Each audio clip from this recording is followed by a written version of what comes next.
Risul presenta Integrando la Industria. ¿Sabías que en la actualidad las mejores compañías manufactureras se dan cuenta de que existe una buena combinación entre el comportamiento de los empleados, los procesos y procedimientos de la empresa, así como la implementación de tecnología que permite lograr de un 5 a 7% más de efectividad general en las máquinas, un 2 a 4% menos de tiempo de inactividad no programado y menos de la mitad de las lesiones? Hola, soy Paco Vázquez, bienvenidos a Integrando la Industria presentado por Risul. ¿Quieres lograr estos beneficios en tu empresa? Pues bien, para cumplir con esta combinación que les menciono, es necesario hablar de los criterios básicos a la hora de seleccionar estos dispositivos de seguridad. Es por ello que nos encontramos en esta ocasión con dos expertos en la materia, el ingeniero Ángel Granados, consultor de tecnología de componentes de Rockwell Automation, y Dalila Ibarra, especialista de seguridad de Risul. Ingenieros, bienvenidos a Integrando la Industria. ¿Cómo están? Gracias, Paco. Muy bien, gracias por la invitación. Muchas gracias, Paco. Aquí nuevamente. Qué amables. Pues empecemos por el principio. Ingeniero Ángel, platícanos en cuanto a los dispositivos de seguridad. Dinos, ¿cuáles son los principales criterios a considerar cuando se selecciona un dispositivo de seguridad? Mira, Paco, cuando hablamos de un dispositivo de automatización, estamos hablando de criterios los más básicos, que son los eléctricos y los mecánicos y los de la aplicación, ¿verdad? Dependiendo de estos tres criterios, vamos a hacer el tipo de selección de componente. Pero cuando hablamos de seguridad, estamos hablando ya de otros criterios más específicos, como el ambiente. Estamos hablando de qué características debe de tener el equipo de acuerdo a la aplicación de seguridad, en este caso al área que se quiere proteger o al riesgo que se quiere, que se quiere minimizar. Entonces, todo parte del ciclo de vida de seguridad. Yo sé que tú has hablado con otros compañeros del ciclo de vida de seguridad. El primer paso del ciclo de vida es la evaluación de riesgos.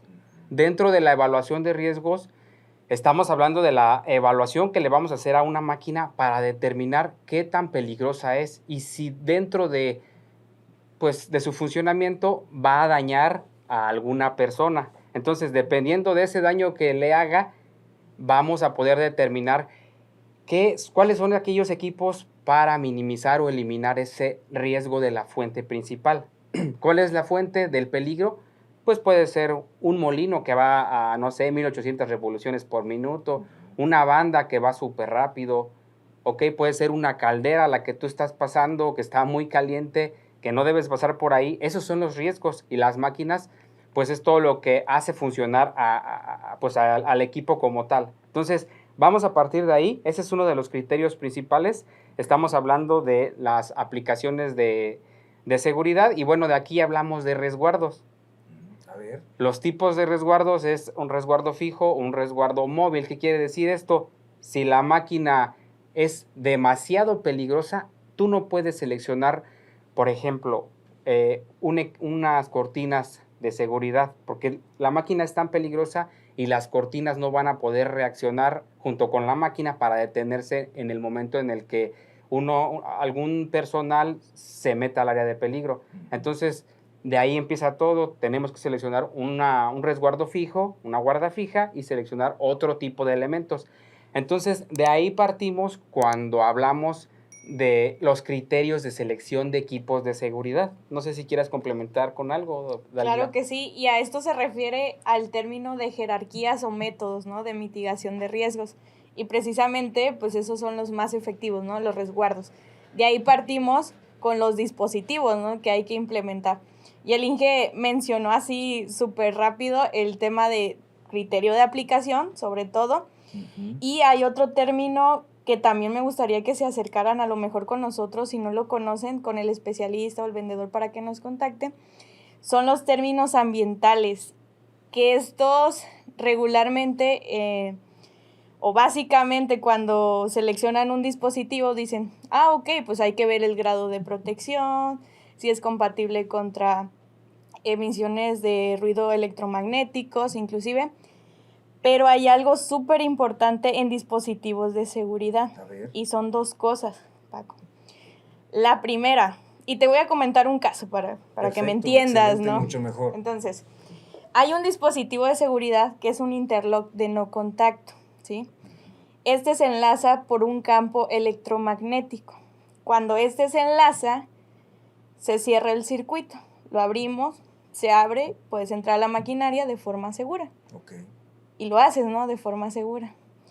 Pero, ¿qué crees? Hay dispositivos que los han implementado en un ambiente no adecuado. ¿Y a qué me refiero con eso, Paco? Es que lo colocaron como tal en una zona donde había rebaba de metal o había metales. Podría ser otro caso, ¿no? Esta rebaba, al hacer contacto todo el tiempo con la parte del sensor, se magnetizó. ¿Qué quiere decir? Abrimos el actuador, que es la parte que abre este circuito, llega el sensor, cierra, como bien lo dije, pero esa rebaba estaba entre medio, ¿sí? Ese metal se magnetizó y cuando abres este dispositivo, pues es de rápida, ¿cómo le podría decir, Inge? Actuación. De rápida actuación. Ajá. Son muy rápidos esos actuadores, precisamente son de no contacto.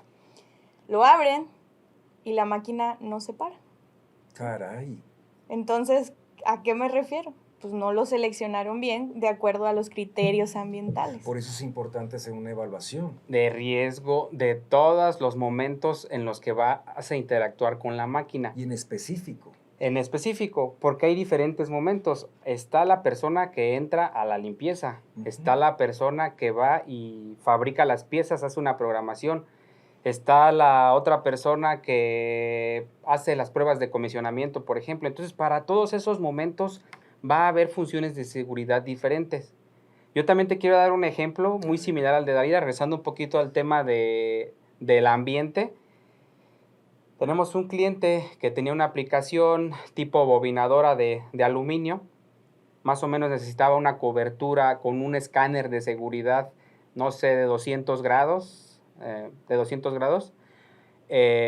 Allí a la redonda, pero al no hacerse una evaluación de riesgo, no se tomó en cuenta el ambiente que había dentro de la planta. ¿Cómo era el ambiente? Era un ambiente totalmente aceitoso. Las máquinas derramaban mucho aceite, la gente pateaba el aceite y ensuciaba el equipo totalmente. Y como es un equipo de seguridad muy sensible, es un equipo con láser, con una tecnología que se llama tiempo de vuelo, pues ensuciaba la pantalla del equipo. Y esto llevaba a tener fallas que no eran fallas. Entonces el cliente reclamaba, oye, ¿por qué me estás vendiendo un equipo que no va a soportar mi ambiente? Que si le avientas, si pasa una paloma, se va a activar, ¿no? O va a mandar a falla de seguridad. Entonces acudimos a la zona, revisamos qué es lo que pasó y pues de primera instancia no hicieron una evaluación de seguridad. Y después no hicieron un correcto cableado del equipo y esto también hizo que tuviera muchas fallas. Pero principalmente el equipo no era apto para la aplicación tan robusta de mucha aceite. Cuando limpiaban el aceite lo salpicaban en la pantalla, luego le echaban acerrín porque era demasiado aceite y pues esto ensuciaba la pantalla. Al final fue todo un desastre, pero pues ahí estamos con el cliente a pie del cañón ayudándole con su aplicación. Yo creo que esa fue la decisión más correcta que tomaron, preguntarle a los expertos, en este caso a ustedes, y a eso es lo que voy. Tomando buenas decisiones, ingeniero Ángel, ¿qué criterios, y hablando de los criterios para los dispositivos de seguridad, cuáles son entonces los pasos a seguir o qué hay que tomar en cuenta en estos casos? Claro que sí, Paco. Fíjate, este es uno de los temas que a mí más me importa tocar con nuestros clientes. La verdad que es un tema que no podemos dejar atrás. Te voy a decir por qué. Aquí es donde los clientes se dan cuenta de las diferencias que hay entre un dispositivo estándar de automatización y un dispositivo de seguridad. Y vamos a hablar de 4 cosas en particular. La primera de ellas son equipos certificados por las normas de seguridad, específicamente la ISO 13849, hablando de dispositivos de entrada, ¿ok? Entonces, después de eso, estamos hablando de que estos equipos, hablando de las entradas, tienen características eléctricas y mecánicas aptas para seguridad. Simplemente por estar certificados con la norma, por ejemplo, hay algunos dispositivos de entrada que contemplan contactos de desplazamiento positivo. ¿Qué quiere decir esto? Que no va a haber forma de que fallen los equipos a menos de que se destruyan, ¿ok? Estamos hablando de equipos a la entrada, y cuando hablamos de equipos a la salida, estamos hablando de que esos equipos tienen sus contactos mecánicamente ligados.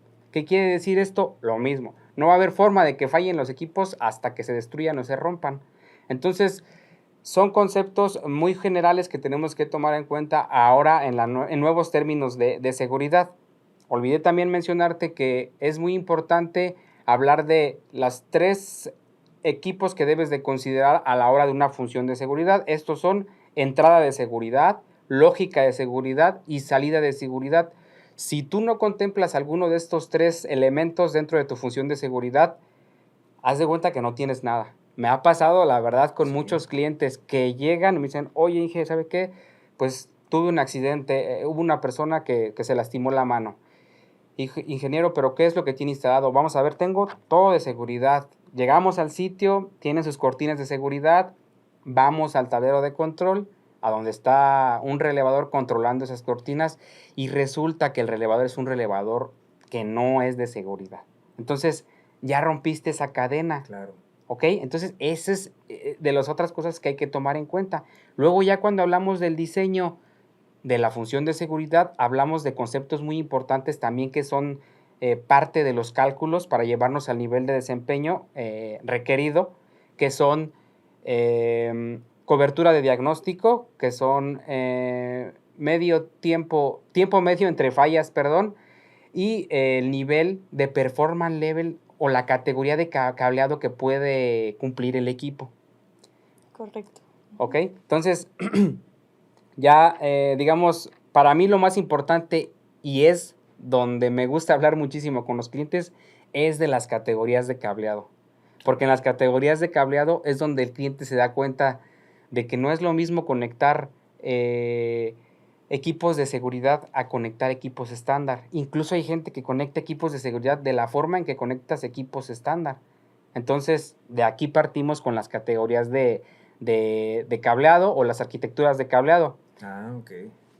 Partimos de inicio con la categoría B. La categoría B es simplemente estar hablando de una entrada que puede ser un límite de carrera, una lógica que puede ser un relevador y una salida que puede ser un contactor. Y te pongo un ejemplo. Imagínate una paletizadora que está dando vueltas muy rápido. Cuando llega el material, hay alguien que tiene que acomodar ese material en una tarima. Entonces esa tarima está cerca de la paletizadora que está dando vueltas. Cuando llega el material, le pega a un límite de carrera.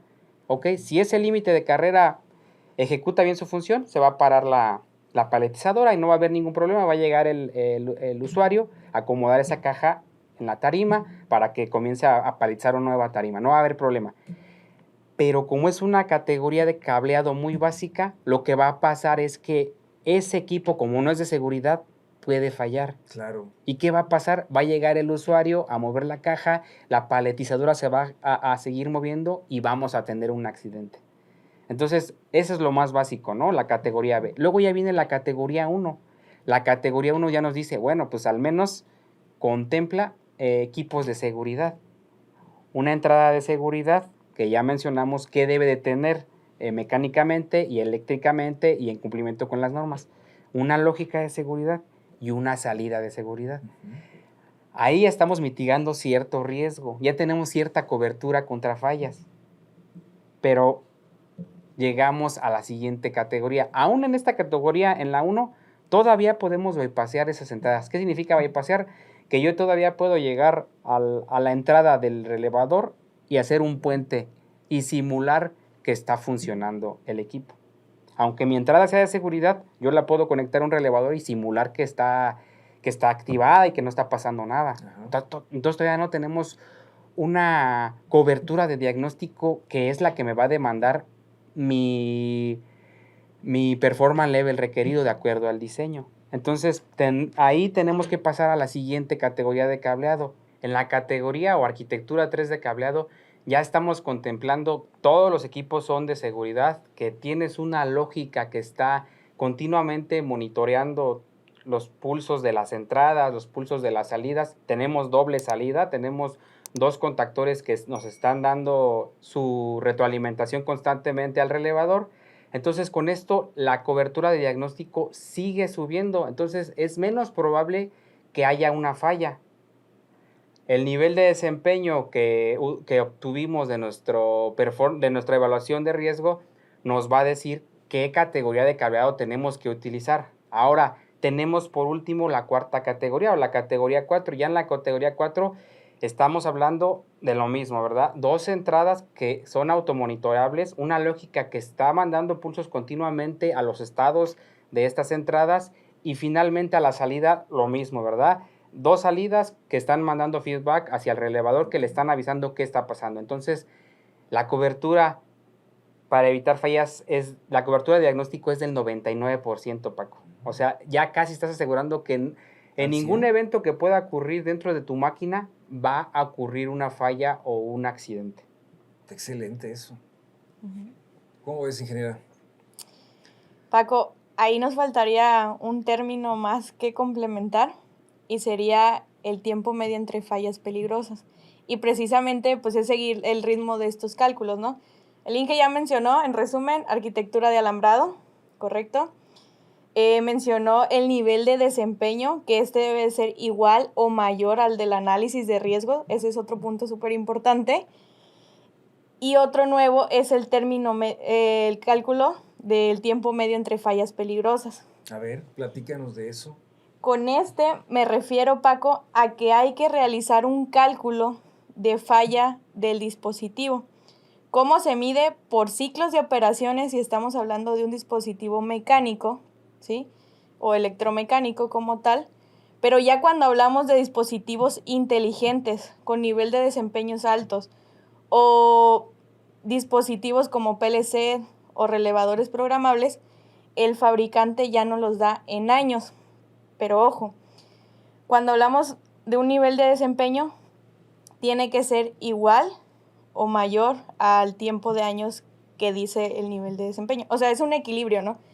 Y por ejemplo, te doy un ejemplo, el Performance Level E, los dispositivos sin ninguna falla tenemos que asegurarla a 30 años o mayor, ¿sí? Entonces, como mencionó bien el ingeniero, son 3 cosas básicas: entrada, lógica y salida. Cuando hacemos el conjunto de estos, hay que hacer un cálculo. Si el dispositivo de entrada falla a los 7 años, ¿qué me estás diciendo en todo mi circuito? Que el eslabón más débil, ¿qué puede pasar? Falla, quiebra el sistema, ¿no? Entonces, ese es el cálculo que hacemos, ¿no? Si dura 7 años, pues todo nuestro sistema dura 7 años, básicamente, ¿no? Eso está muy interesante. ¿Y cómo le hacen para todo esto, ingeniero? Para tener un cálculo tan preciso y hacer un pronóstico de tal magnitud. Para esto, pues como anterior lo decíamos, todo esto parte desde el ciclo de vida de seguridad. Tenemos software que ya lo hacen, tenemos entrenamientos. Eso es lo que iba, el software, platícanos del software del cálculo. Tenemos un software llamado Raswin que distribuimos por medio de Rodwell, que nos ayuda básicamente desde el análisis de riesgo hasta las funciones de seguridad, ¿sí? Nos puede apoyar en cálculos inclusive y también sacarnos hasta el resultado del tiempo medio entre fallas. Entonces es súper práctico y conforme a la norma. Entonces tú entregas un proyecto súper completo, pero complementado con la certificación para que el usuario sea autodidacta a la hora de su implementación. Si no fuera así, que eso es lo correcto, tenemos 2 cosas más. Rodwell nos apoya en la parte de servicios, ¿sí? Para esta parte, ayudarles en su implementación. O también tenemos las llamadas Safety Function, ¿sí? Y para esto, estas Safety Function ya están desarrolladas o prediseñadas con cierto nivel de desempeño. Ya van todos los cálculos, ¿sí? En este documento y posterior hasta una validación para eliminar todo tipo de incertidumbre a la hora de desarrollar esa aplicación. Son súper sencillas y las pueden encontrar en los micrositios de seguridad industrial de RISUL, como en las de Rodwell, como documentos técnicos o Safety Function en inglés común. Ya nada más a mí me gustaría agregar ahí también, Paco, Sí, la verdad es que la seguridad es lo más importante y hay para todos los presupuestos de los clientes, ¿no? Ojalá que alguien nos esté escuchando y sepa que cualquier necesidad que tenga de seguridad, nosotros vamos de la mano. Hay diferentes herramientas.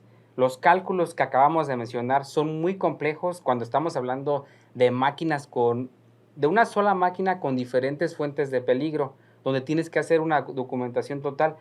Como te decía, hay para todos los presupuestos y hay herramientas. Lo más completo o lo mejor es que los clientes se certifiquen en seguridad y ellos mismos hagan sus evaluaciones de riesgo, ellos mismos hagan sus diseños y, bueno, alguien externo haga las validaciones. Eso es lo que se debe hacer, pero si no hubiera presupuesto, no hay problema.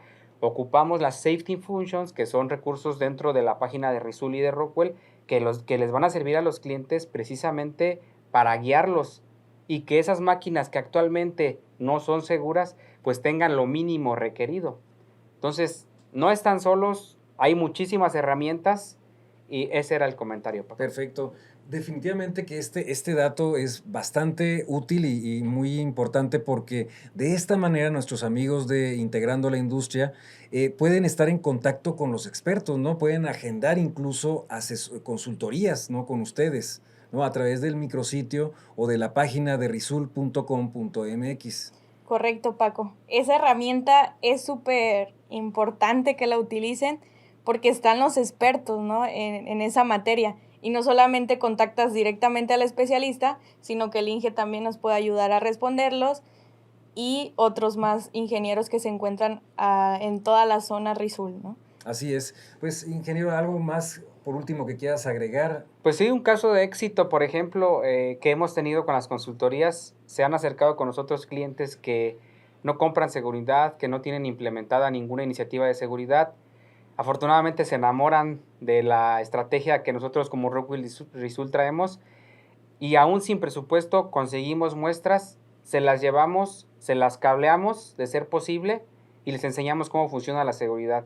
Y esto ha traído beneficios tanto para ellos como para nosotros a la hora de empezar a meterse en este mundo de la seguridad. Entonces creo que es una buena historia que me gustaría que más clientes adoptaran el uso de la herramienta de las consultorías técnicas que vienen en el micrositio, aunado a estos beneficios de muestras gratuitas que podemos implementar con ellos, siempre y cuando sean clientes que no nos compran seguridad o que todavía no tienen alguna estrategia de seguridad. Uh-huh. Perfecto. Pues muy bien, ingenieros Ángel Granados y Dalila Ibarra, muchas gracias por acompañarnos. Gracias a ti, Paco. Amigos, recuerden que este podcast es hecho por y para ustedes. Compártanos sus dudas, comentarios al correo electrónico integrandolaindustria@risul.com.mx. Les recuerdo que los esperamos cada viernes en nuestros siguientes podcasts presentados por Risul. Soy Paco Vázquez. Hasta la próxima. Integrando la Industria.